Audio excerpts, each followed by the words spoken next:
राजनीतिक लोग भूलने के शिकार होते हैं, विस्मृति के, और अगर याददाश्त उनकी अच्छी भी है तो वो जानबूझ के कई चीज़ें भूल जाते, उस वक्त इग्नोर कर देते हैं। अशोक भाई ने कहा कि 27 में जनता सर्जरी करेगी, और उनका कहने मतलब है कि साइकिल को सरकार में लाएगी। 2013 में जब उत्तर प्रदेश का सबसे दुर्धर्ष और भीषण दंगा हुआ था, 6 महीने तक पश्चिम जला था पूरा, कवाल गांव से जो शुरू हुआ था वो तभी हुआ था जब समाजवादी पार्टी की साइकिल सत्ता में थी। हमने मौसम सब देखे भैया, हमने मौसम सब देखे, हमने मौलाना नजीर पर आपकी कृपा भी देखी। जो मेन एक्यूज थे वो कौन सी Y+ क्या Z+, कौन सी सिक्योरिटी लेके आ गए थे लखनऊ से, Y+। बोले स्कार्ट भी चलती है, बोले मुलायम सिंह जी ने कहा कि भाई मौलाना साहब को ऐसी दो जिसमें जीप चले पुलिस की, क्या? तो बोले नेताजी नहीं माने तो दे दिया। हमने वो दौर भी देखा अशोक भाई। और मुश्किल क्या है राघवेंद्र जी, हमारे पास हम लोग इतना ज्यादा पार्शियलिटी करने पर आमादा हो जाते हैं। पता नहीं किसने पत्थर फेंके भी कि नहीं फेंके, चले भी कि नहीं चले, ये सब जांच का विषय है, अंतर्राष्ट्रीय अदालतें बैठेंगी टाइप का। अंधे थे सब लोग, देख नहीं रहे थे पत्थर चल रहा था, इसके लिए जांच आयोग बैठाए, जेपीसी गठित करे।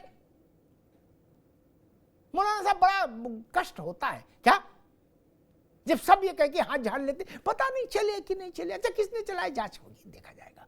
मतलब ठंडे बस्ते में डालो। मैं बता रहा हूं बिहार में क्यों चला, झारखंड में क्यों चला, बंगाल में क्यों चला। क्या भाई साहब आप शैतान समझ रहे हो? धार्मिक यात्रा निकालने वालों को इसलिए पत्थर मार रहे हो? एक ही मान्यता है पत्थर मारने की, तो मौलाना साहब गलत कह रहा हूं?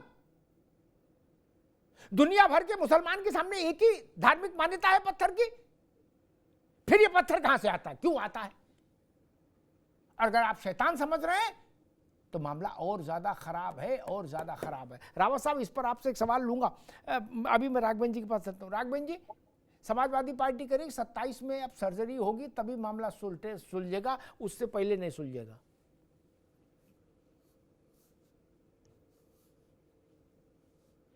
मैंने कहा ये समाजवादी पार्टी तो थोड़ा इतर है, लगातार हमारे साथ बैठते हैं चैनलों में, लेकिन इनका भी रूप वही निकला। क्या आवश्यक है इस घटना को लेकर के राजनीति करना? 27 का भी लंबा समय है। अखिलेश यादव जी ने क्या बोला, मैंने अभी चैनल में बोला, वो क्या इंगित करता है? वो यही इंगित करता है अपराधियों का परोक्ष रूप से अखिलेश यादव समर्थन कर रहे हैं, और यही बात आप अशोक जी कह रहे हैं। अशोक जी को 27 नजर आ रहा है, राम गोपाल जी नजर नहीं आ रहे हैं कि एक व्यक्ति सामान्य नागरिक की शरीर का छत विछत कर दिया गया, उसके नाखून नोच दिए गए, 13 गोलियां मार दी गई, वो नजर नहीं आ रहा है। 2027 नजर आ रहा है। कमाल के लोग आप लोग, आपको शर्म नहीं आती है? चैनलों में इस प्रकार से बैठ के इस प्रकार की वाहियात बातें करते हैं। अरे राजनीति अलग होती है, कम से कम ये आपके इस घटनाक्रम को लेकर के, बहराइच में जो घटनाक्रम हुआ इसको लेकर के निंदा करनी चाहिए। आप लोगों को मिलने जाना चाहिए, अखिलेश यादव को जानना चाहिए, समाजवादी पार्टी के एक डेलीगेशन को जाना चाहिए। आप लोग नहीं जाओगे, मुझे पता है। किसी भी हिंदू के साथ कोई इस प्रकार का घटनाक्रम होता है, आप लोगों को साफ सूझ जाता है। आप तो जैसे कुछ अशोक जी कुछ बोल बाल भी देते हो, अखिलेश यादव का तो बयान पूरा हो गया। अब अखिलेश यादव को कोई भी पत्रकार पूछेगा, उनके मुंह से कुछ नहीं निकलेगा, A for apple B for बल्ला भी नहीं निकलेगा। अब वो सब उनका काम पूरा हो गया। आप लोग जिस तरीके से छोटी राजनीति करते हैं, हिंदू मुसलमान करने का प्रयास करते हैं, मुस्लिम अपराधियों के साथ खड़े हो जाते हैं, पूरा देश और उत्तर प्रदेश की जनता देख रही है। आप लोगों का शासनकाल भी आप लोगों ने देखा है, माफिया राज भी आप लोगों का हम लोगों ने देखा है, आप लोगों का गुंडा राज भी आप लोगों ने देखा है। हर तीसरे दिन दंगे हुआ करते थे। राघवेंद्र जी, आर्यन मिश्रा मारा गया गौरक्षक दलों द्वारा, वो हिंदू नहीं था क्या? फरीदाबाद में आर्यन मिश्रा मारा गया ना, वो आप ही लोगों की विचारधारा से वो पुरोहित वाले लोग मारे थे आर्यन मिश्रा को। राघवेंद्र जी, अमिताभ जी से पूछिए, आर्यन मिश्रा को मारा गया था गौरक्षा के नाम पे, वो कौन लोग मारे थे उसको? आर्यन मिश्रा कौन लोग मारे थे? वो हिंदू नहीं था। आर्यन मिश्रा हिंदू नहीं था। राघवेंद्र जी, फरीदाबाद में जो तथाकथित गौरक्षकों ने गोली मार के एक आर्यन मिश्रा नाम के बच्चे की हत्या कर दी, वो इधर हिंदू उधर नहीं घुमाने की था, बात कर रहे हैं। वो क्या था, 27 मुसलमान में देखेगी था। जनता, आप गए थे उसके 27 में घर, देखेगी भाजपा जनता, गई थी आरएन मिश्रा जनता घर। देख रही है तो आपको गलत आप बोल रहे लोग हैं। अपनी राजनीति के अखिलेश चक्कर यादव को भी में देख रही है, उसको भी देख रही है। एक बेटा सही अशोक जो जी मारा आपको भी देख रहे गया, हैं, एक बेटा मारा गया ना कल राजनीति के अखिलेश चक्कर में यादव आप के लोगों बयान को भी देख के, रही आप है। लोगों के द्वारा अखिलेश जो यादव जहर का बोया बयान जा दे रहा है रहे हैं। राघवेंद्र आप जी, लोग तरीके से पूरा मत आतंकवादियों, मानिएगा। ये जो जहर आप लोग बो रहे हैं ना समाज में, वो उत्तर इसका प्रदेश की जनता ने खामियाजा देखी हुई है। सबको भुगतना इसीलिए पड़ेगा। आज इसका 2 घंटे खामियाजा भारतीय जनता इस पार्टी समाज को भुगतना पड़ हमारी रहा है। सरकार से 2 आज बार एक रिपीट परिवार ने होती अपना है। बेटा खोया हमारे ऊपर और आपको मत राजनीति सूझ करिए। रही है। अशोक आप जी ही लोगों हमारे की ऊपर विचारधारा से मत पोषित और करिए। प्रलोभित हम होकर के लोग इस तरह के राजनीति लोग जो है समाज में क्या बवाल स्थिति करते होती है कराते हैं अपराधियों की? राघवेंद्र भाई।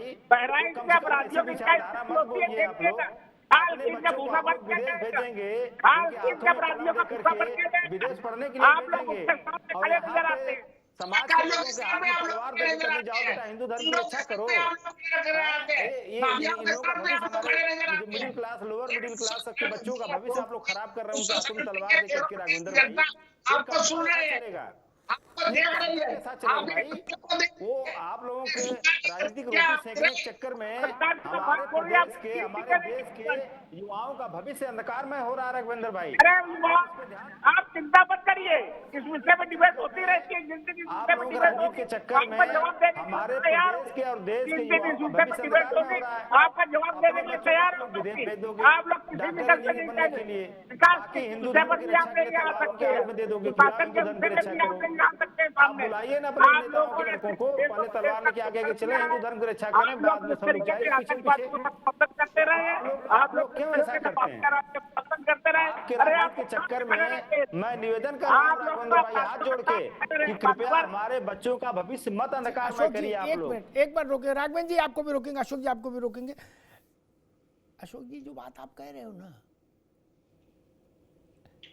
आपकी पार्टी के कुछ लोग ऐसे रहे जो बहुत ही बवाली किस्म के बयानों के लिए मास्टर थे क्या? उनके सबके बच्चे दंगे में शामिल थे? नहीं ना, वो भी विदेशों में पढ़ के आए हैं, है ना? और मरा कौन? गरीब मुसलमान का लड़का। ठीक, मौलाना नजीर के तो कंटाप भी नहीं लगा, वो तो छुआरे मुनक्का खाई नहीं सुबह। शाहबुद्दीन साहब गलत कहें टोक देना, जो मरा वो तो गरीब ही था अशोक जी। और मुजफ्फरनगर दंगे की अपार सफलता के बाद मौलाना नजीर को 22+ सिक्योरिटी से उपकृत किसने किया? आपकी सरकार ने। इसीलिए किया ना कि आप दंगा बहुत भव्य रहा, दिव्य रहा, तो बोले भाई कुछ इनाम दो इन्हें। शाहबुद्दीन साहब मुझे बता दीजिए किस मौलाना मौलवी के बड़े बच्चे दंगे में घायल हुए? अशोक जी ने तो बता दिया कि आप झंडा पकड़ा देते, तलवार पकड़ा देते, बच्चों का भविष्य खराब कर रहे हैं।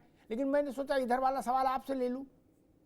भागलपुर से लेके भिवंडी से लेके मलियाना से लेके और ये बहराइच तक लोकल इमाम भी आनंद में है कि नहीं है? चाहे 100 मरे चाहे 17।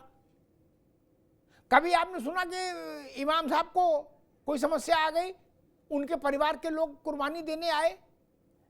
मौलाना साहब देखिए, फसाद किसी भी एतबार से हो, चाहे छोटा हो या बड़ा हो, चाहे हिंदू मरे या मुसलमान मरे, तकलीफ की बात तो है। तकलीफ तो होगी, पूरे परिवार को तकलीफ होगी, पूरे इलाके को तकलीफ होगी। जो भी सुनेगा जो इंसानियत नवाज है तो वो शर्मसार होगा और उसको दुख होगा। तो छोटा दंगा हो या बड़ा दंगा हो, नुकसान तो सभी का होता है, चाहे जीतने वाला का भी नुकसान है और हारने वाला का भी नुकसान है। अब देखिए, बहराइच में जो एक व्यक्ति की मृत्यु हुई, तो उस पर उसके बाद में फिर कितना ही नुकसान हुआ।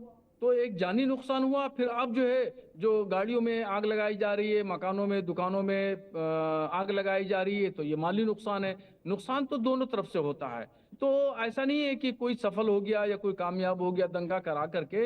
ये पॉलिटिकल लोग अपना एंगल सोचते रहते हैं, समझते रहते हैं, मैं उसमें नहीं जाना चाहता हूँ। मगर फसाद तो फसाद है, चाहे छोटा हो या बड़ा हो, नुकसान सभी का होना है और सभी का होता है। और कोई भी मजहब, चाहे जितने भी मज़ाहिब हैं, सबकी किताबें पढ़ लीजिए, सब देख लीजिए, कोई भी मजहबी किताब जो संविधानिक है वो इस बात की इजाजत नहीं देती है, न मजहबी रहनुमा मौलाना इस साहब, बात की ठीक है, इजाजत देते हैं। ठीक।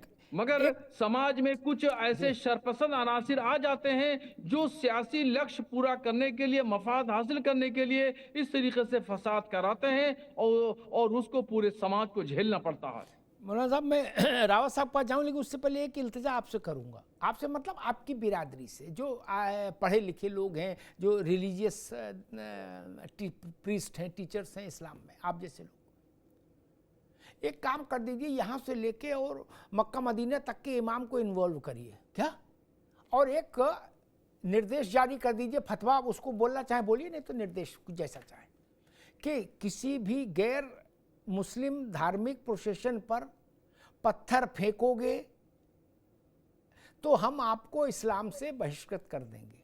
क्या ऐसा कर दीजिए, हम मान लेंगे कि चलो बात अब ठीक है, और आप इस्लाम से बहिष्कृत कर दोगे उनको, तो फिर पुलिस के भी हाथ थोड़े से खुल जाएंगे उनका मिजाज दुरुस्त करने के लिए। नहीं, फिर ये नहीं होना चाहिए लड़के हैं भटक गए, कुछ लोगों ने भटका दिया, गलती कर गए, फिर लड़के लड़की नहीं। मौलाना साहब ठीक है जी, ये बात ठीक है? ठीक है, ठीक है, इंशाल्लाह कोशिश करेंगे, और उलमा से जो इमाम लोग हैं, दानिश्वर हैं, उन लोगों से बात करेंगे, कोशिश करेंगे इंशाल्लाह। आपने एक सुझाव दिया है, उस पर अमल किया जाएगा। ऐसा हो जाए तो सबसे पहले तारीफ करने वाला मैं हूंगा, फिर कम से कम आप तो अलग हुए, फिर जो पत्थर फेंकेगा उससे फिर दरोगा निपट लेगा।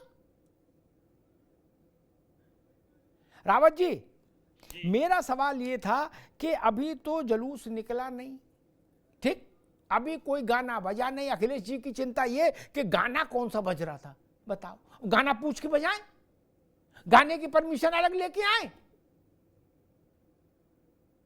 खैर, बोले ये मंत्र क्यों जपा, दूसरा क्यों नहीं जपा।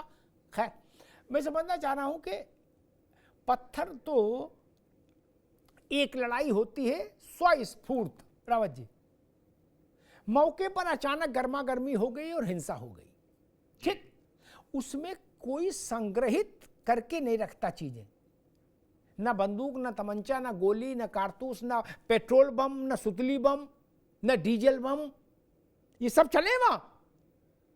बोतल में पेट्रोल और डीजल भर के और सब तेजाब डाल के बनाए होंगे ना। बिल्कुल। तो ये प्रिपरेशन टाइम जो है, ये क्या बताता है? अपने अपने घर में 10-10 तसला पत्थर लाके इकट्ठे किए। अभी हम मान भी लें कि चलो प्रतिमा विसर्जन में बवाल किया इसलिए ऐसा हो गया, लेकिन आपने ये खाने का सामान तो था नहीं कि सिमैया बनाई थी।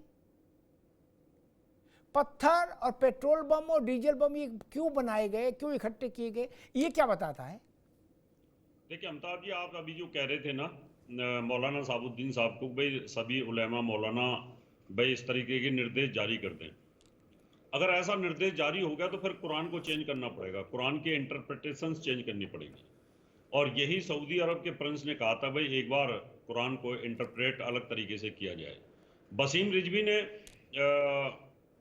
28 आयातें ऐसी हैं जिनको सुप्रीम कोर्ट में केस दायर किया था। उन्होंने कहा था कि ये विवादित आयातें हैं, ये भाईचारे को ख़त्म करती हैं, और उन पर मोहर लगा दी। फिर जाकिर नाइक ने, जाकिर नाइक ये कहता है कि जहां पर भी आपको अगर काफिरों का कोई भी संगीत सुनाई दे, या जाकिर नाइक के अनुसार कोई भी अगर घंटा घड़ियाल सुनाई दे, वहां पर उनसे भाईचारा ना रखो।